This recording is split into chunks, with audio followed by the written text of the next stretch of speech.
Halo semuanya. Hari ini aku mau grooming anjing pudel. Nah, ini jenisnya standar pudel, teman-teman. Tapi bukan yang ukuran giant atau yang jumbo. Dia ini ukurannya agak kecil, teman-teman. Ya, tapi lebih besar daripada anjing toy pudel pada umumnya. Nah, namanya Marvel.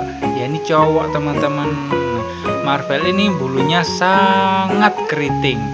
Jadi ownernya ini memutuskan untuk di shaving 1 cm full badan sama kaki, karena ownernya terlalu sibuk, teman-teman. Jadi takut nanti nggak keburu nyisir.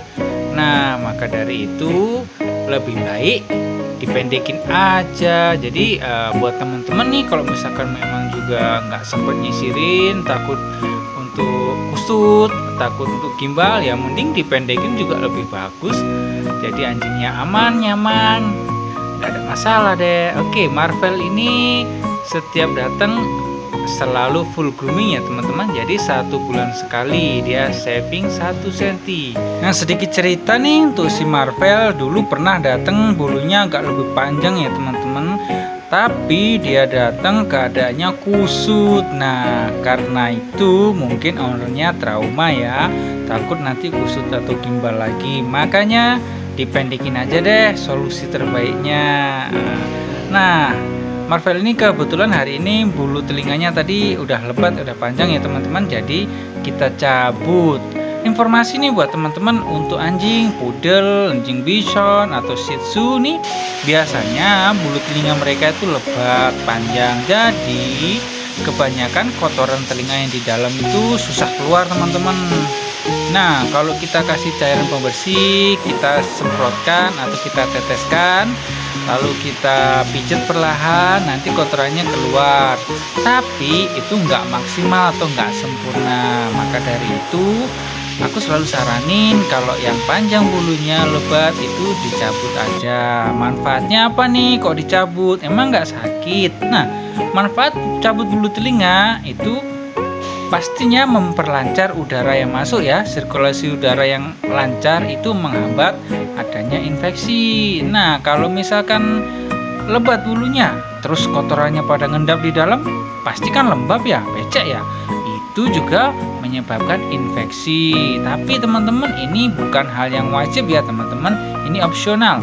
Jadi boleh diterima, boleh enggak. Karena ada yang setuju, ada juga yang enggak. Bahkan dokter pun juga ada yang bilang bagus, ada yang bilang enggak bagus. Jadi ini kembali ya dari keputusan masing-masing mau dicabut atau enggak. Tapi ini menurut pengalaman aku sendiri sih, beberapa anjing itu yang nggak dicabut bulu telinganya dalam kurun waktu yang panjang, kalau nggak rutin bersihin telinganya, nggak pinter-pinter bersihin telinganya, itu kotorannya numpuk banget. Dan ketika dicabut, nah ternyata di dalam kotorannya banyak sekali, teman-teman.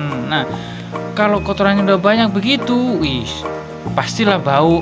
Satu, yang kedua, itu di dalam pasti lembab, ada infeksinya, atau mungkin ermit, atau mungkin ada masalah yang lain. Nah, setelah dicabut baru ketahuan deh, oh ternyata di dalam ini keadaannya sekotor ini, keadaannya sebau ini, kayak gitu, teman-teman. Jadi aku saranin buat dicabut. Nah, untuk sakit enggaknya, teman-teman, jadi kita pakai produk khusus ya. Untuk cabut bulu telinga itu ada bubuk khususnya. Jadi kita taburkan bubuknya di bulu sampai ke pangkalnya, sampai ke bagian kulitnya ya. Terus kita tekan sedikit atau kita pijet lah sedikit, lalu kita cabutnya sedikit demi sedikit perlahan. Nah, fungsi bubuk itu tadi itu membuat bulunya lebih rentang atau lebih mudah dicabut, itu mengurangi rasa sakit ya. Tapi kadang-kadang anjing yang baru pertama kali, kedua kali itu mereka masih risih ya, masih sakit. Atau ada juga tipe bulu yang memang agak susah dicabut, mereka mungkin agak kesakitan sedikit. Tapi kami pastikan itu aman. Nah, tapi ini ada sedikit cerita ya. Setelah dicabut bulu telinganya, kok anjing saya infeksi ya? Nah, setelah aku telusurin, kejadiannya itu memang belum pernah dicabut bulunya. lama sekali, mungkin usianya udah hampir 2 tahun baru dicabut bulu telinga yang pertama kali.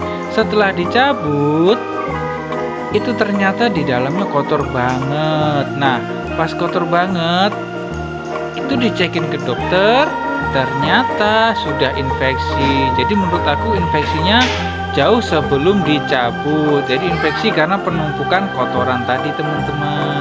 Nah, tapi teman-teman tidak menutup kemungkinan juga kalau groomernya itu pada saat mencabut bulu telinga mereka kurang hati-hati, jadi menyebabkan luka. Itu juga bisa terjadi ya. Jadi banyak faktor yang bisa menyebabkan infeksi. Nah, teman-teman, kalian nih tim yang pro cabut bulu telinga atau enggak nih? Kalau dari manfaat itu bagus banget manfaatnya. Kalau dari resiko ya setiap hal itu pasti ada resikonya. Tapi menurut aku ya resikonya lebih sedikit dibanding manfaatnya. Lebih banyak manfaatnya kok. Apalagi kalau yang rutin cabut bulu telinga. Kayak contohnya Marvel nih. Dia kalau udah panjang sedikit pasti dicabut. Sampai sekarang belum pernah kok dia nih terkena infeksi karena proses pencabutan yang benar sesuai SOP. Hasilnya pun juga maksimal. Oke teman-teman, nih Marvel udah selesai. Nih cakep banget. Badan 1 cm, kaki 1 cm, mukanya teddy bear. Nah, cakep kan? Oke. Kalau kalian suka jangan lupa ya di like, subscribe, dan juga di share sebanyak-banyaknya. Terima kasih teman-teman. Semoga kalian semua sehat selalu.